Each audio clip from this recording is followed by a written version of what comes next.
ఓం నమో సుబ్రహ్మణ్యేశ్వరాయ. మిత్రులకు నమస్కారం. నేను ఈరోజు మీ అందరికీ ఒక ప్రముఖ దేవాలయం గురించి తెలియజేయడానికి ఈ వీడియో చేస్తున్నాను. ఈ దేవాలయం ఎక్కడుందంటే ప్రస్తుతం తిరుపతి జిల్లా బాలాయపల్లి మండలం కయ్యూరు పంచాయతీలో సుబ్రహ్మణ్య గ్రామంలో ఉంది. అంటే దేవాలయం పేరుతోనే ఈ గ్రామం ఏర్పడింది.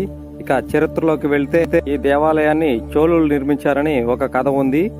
తర్వాత దట్టమైన అడవుల్లో ఇది ఉండిపోవడం వల్ల ఇది మరుగున పడిపోయింది.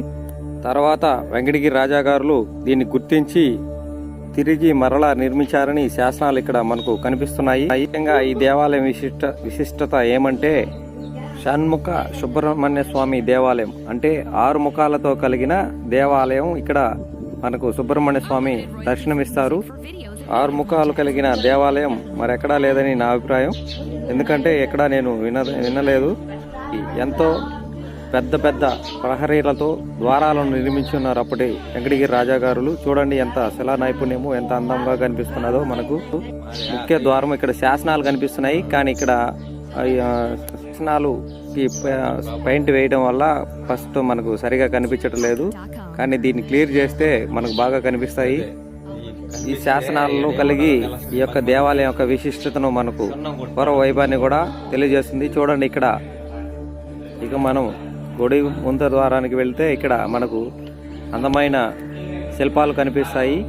ఇక్కడ స్తంభాలను నిర్మించి ఉన్నారు. ఆ స్తంభాల పైన అపురూపమైన శిల్పాలు, మనకు చాలా విశిష్టత కలిగిన శిల్పాలు. అప్పటి సంస్కృతిని, సంప్రదాయాలను మనకు తెలియజేయడానికి అప్పటి శిల్పులు చాలా అందంగా, ఎంతో ప్రముఖ విశిష్టతతో చెక్కి ఉన్నారు. దానిని పెయింట్ రూపంలో స్పష్టంగా తెలియజేసేటట్లు ఎప్పుడు మనకు కనిపించే విధంగా పెయింట్ అలంకరించడం జరిగింది. చూడండి ఎంత అద్భుతంగా ఉన్నాయి ఈ శిల్పాలు. ఎంతో వైవిధ్యమానంగా ఇక్కడ మనకు నిర్మించి అప్పటి సంస్కృతి సంప్రదాయాలను, అప్పటి యొక్క కల్చర్లను మనకు తెలియజేయడానికి ఎంతో ప్రముఖంగా నిర్మించున్నారు. చూడండి ఇక్కడ మనకు కొన్ని అందమైన శిల్పాలు కనిపిస్తున్నాయి. ఈ స్తంభాల పైన చాలా విశిష్టతో చెక్కబడి ఉన్నది. గమనిస్తున్నారు కదా మీరందరూ. చూడండి ఎంత అద్భుతంగా, ఎంత రమణీయంగా, ఎంత సుందరంగా నిర్మించి ఉన్నారో. ఇది ఈ గుడిలో మండపం ముందర నిర్మించి ఉన్న స్తంభాలు అన్నమాట. ఈ స్తంభాలు మనకు చాలా ప్రాముఖ్యత కలుగున్నది. అలాగే ఈ యొక్క శిల్పాలు మనకు చాలా అప్పటి చరిత్రతో కూడా మన జీవన శైలిని కూడా తెలియజేస్తున్నది.